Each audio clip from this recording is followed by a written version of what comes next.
One point that people may be interested to know is that the no-fly zone that is so well known and talked about, it was not a no-drive zone. It was just against Iraqi aircraft. If Iraqi military could come in and do damage and maraud and leave, and there's nothing that anybody could really do about that, unless the military came in a big way.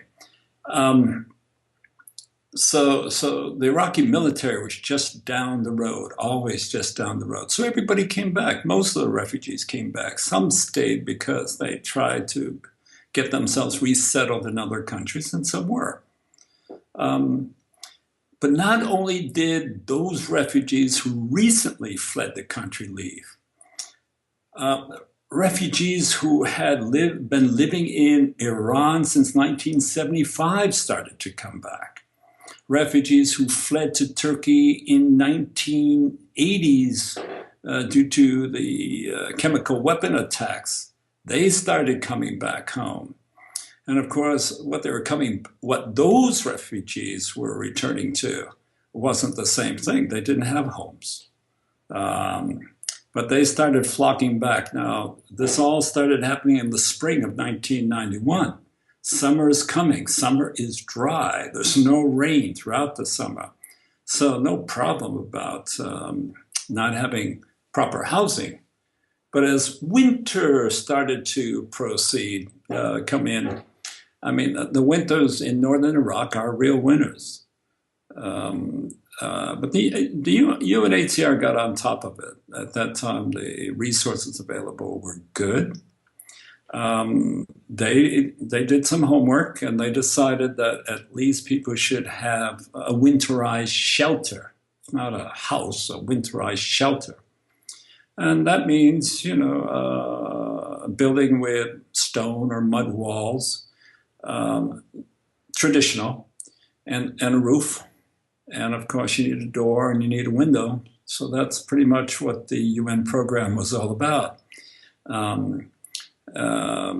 The history of northern Iraq is that thousands of rural communities were destroyed over decades. So many of the people who had been living as refugees in Iran and Turkey, their villages were totally destroyed. So they were coming back to rubble.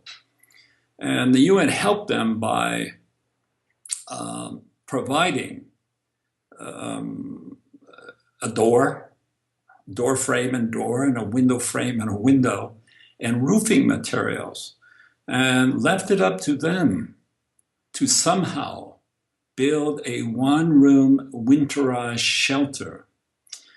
A small team of us went to Turkey and went shopping, and we bought zillions of this and zillions of that. Essentially, wood for beams.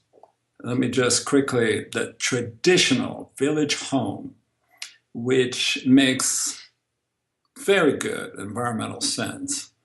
The walls may be sun-dried brick or stone or a combination of both.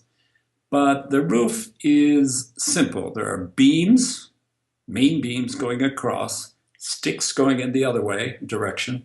Then these woven mats from reeds, generally from southern Iraq. And on top of that, layers of mud mixed with straw that are rolled with a stone roller. This is very traditional. A nice home made this way is very nice. It's cool in the summer and warm, toasty in the winter. Now, we didn't have the amount of mats that we would need and the local beams that would normally be required. The quantity just did not exist. So we supplied beams that we bought, imported from Europe and also from Turkey. But we, instead of the mats and the sticks and all that, we provided corrugated iron sheets. So that was the main roofing material, and that was in a way good enough. However, environmentally, there's some issues with that. The steel gets cold, And of course, there's water vapor in the air, which condenses on the corrugated sheets, and then it falls all over everything. So that needed to be dealt with, and some people did it by putting plastic underneath and whatever.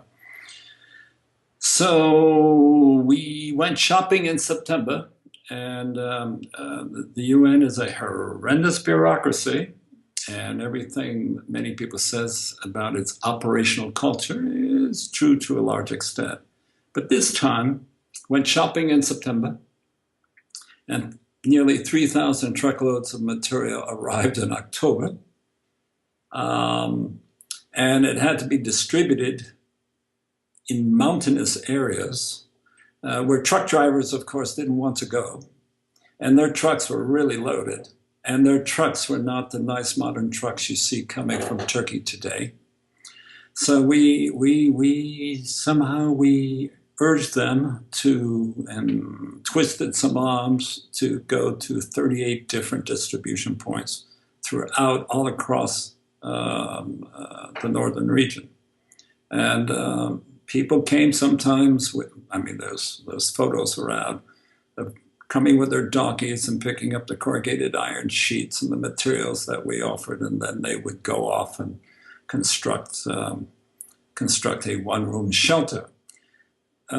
Last fall, I was traveling with a National Geographic contributing photographer who was working on a book, not a National Geographic book, but working on a book for the Kurdistan regional government, a very well-known person.